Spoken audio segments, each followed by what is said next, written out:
Hi everyone, it's April the 29th, 2018. I got that right, had to check my watch.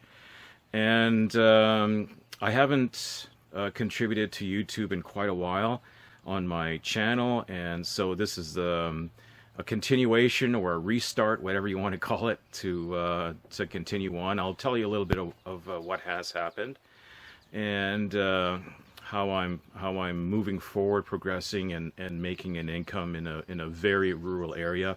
I don't live near any major centers, so we have to be very entrepreneurial. If you don't have a job where the government puts money in your pocket, so and I'm finding out that market gardening takes more than reading books. It takes skill that is developed over years. In other words, it's truly a profession.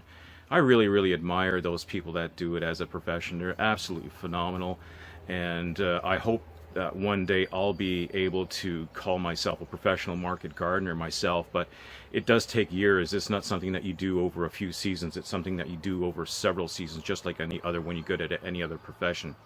So my previous profession, which is still my profession, is I was project manager, as well as I have a cabinet shop as well, and now that's all part and parcel of it. I build commercial cabinets. That's an industry, but a business that I started off as well, which is very financially draining. And of course, any business that you start is very time draining as well. It's like having a baby. You're actually creating a baby for yourself, where there's a lot of falling, there's a lot of learning, there's a lot of everything. And even though I'm a professional at it, when you're starting up a new shop, it's there's always the challenges that you face. And what I've decided to do, I've decided to keep my shop small. That's my intent. Instead of going, it's actually going contrary to the grain of larger shops. A huge emphasis on technology, and but I have nothing against technology. I use the technology that I can, but I believe in efficiency as well, and I believe that a lot of modern shops, they use technology as their efficiency, but they forget the efficiency of flow as well. So this is something that I believe where I can have an advantage. And of course, it's a very competitive market in the commercial industry.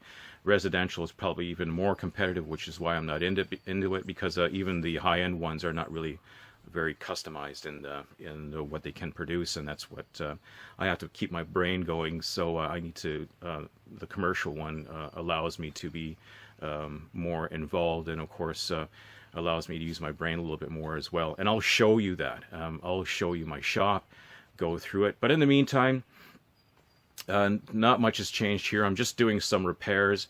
That big door that I'm pointing to right now, which really isn't used, I built that in so a tractor can go in and out, or a larger machine going in and out. Kind of story I did it because it seems like after every winter it comes down. I got to put it back up again, and it's a bit of a sore spot for me. So that's something I want to overcome somehow by doing something a little bit different. I have some repairs in the plastic I've got to repair. That's not a big deal, and I'll show you what I do have to do here in the front where the double doors came down. So you can see over here, double doors came down. Here's the other. That's the other door right there. So I've got to put that back up there. And today was a good day because we got rain. I had some other plans today. Actually, I was going to finish trimming that long hedge over there with my son, and I did half of it last Sunday, and I'll do half the remaining of it today. The rain is stopped, so I need about an hour of time to do that, and it's just cleanup time as well. Last week I did some cleaning. I got some of the flower beds done as well, but there's still a lot of sticks and everything on the ground. I'm going to have to get my family to go over it with me and help me out a little bit, see what we can do. So this is the the hoop house. You've seen it before in other videos. Nothing new here. What I'm going to do, I'm going to take the Grillo, turn over the soil. Now, one thing is interesting that I've discovered, and we'll see her. She's probably playing with a shrew or a mouse, and she's checking it out there. But one thing I've discovered, which is really interesting, never knew this, but I'm going to have to go over with a wheelbarrow and pick up the rocks. And what happens over the winter season is that the rocks are exposed and they are basically squeezed out of the ground, and the springtime is an excellent time to remove large rocks that you may have that surface. And this is a phenomenon that's new to me. And it's not too new to a farmer that's been, in the business for a long time and has newer ground, and they experience this every spring. But it's an opportunity to take a little space like this, to take maybe half an hour, just go over it, pick up the stones and the rocks that are there.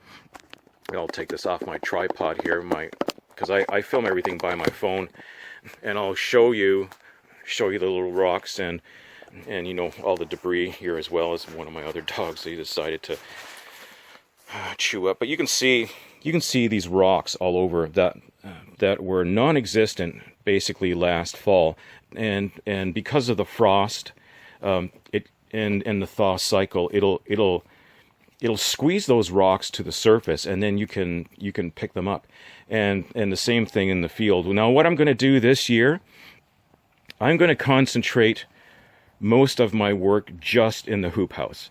I want to get really, really good at growing stuff. Instead of growing quantity, I want to grow quality, and I want to grow it well. So my strategy this year is to just concentrate on growing smaller amounts, understanding what their needs are, what the plant's needs are. And of course, things like carrots and kale. Kale will pretty much grow anywhere, so we don't have to worry about kale. So I'll grow a few rows of kale and a few rows of really nice carrots as well. Carrots that you usually can't buy in a grocery store, that are, of course, are in huge demand at market gardens. And I'll see about ornamentals too. I do have ornamental pots. I wanted to grow that, and so I might tackle that as well this year. Maybe a dozen pots, and see what comes of it. So I'm gonna hopefully be more consistent in my posting on Facebook, so I can share with you, and we can have some fun together. Until the next time I'll probably end up showing you my shop. We'll go into the shop. I'll show you my little shop. On this phase here, this spring, we're just trying to create more efficiencies in the shop, and so I'll go through that with you as well, because when I started it up, we were just going gangbusters, didn't have a lot of time to actually create the efficiencies that I wanted. But now that I have a few weeks here that I can spend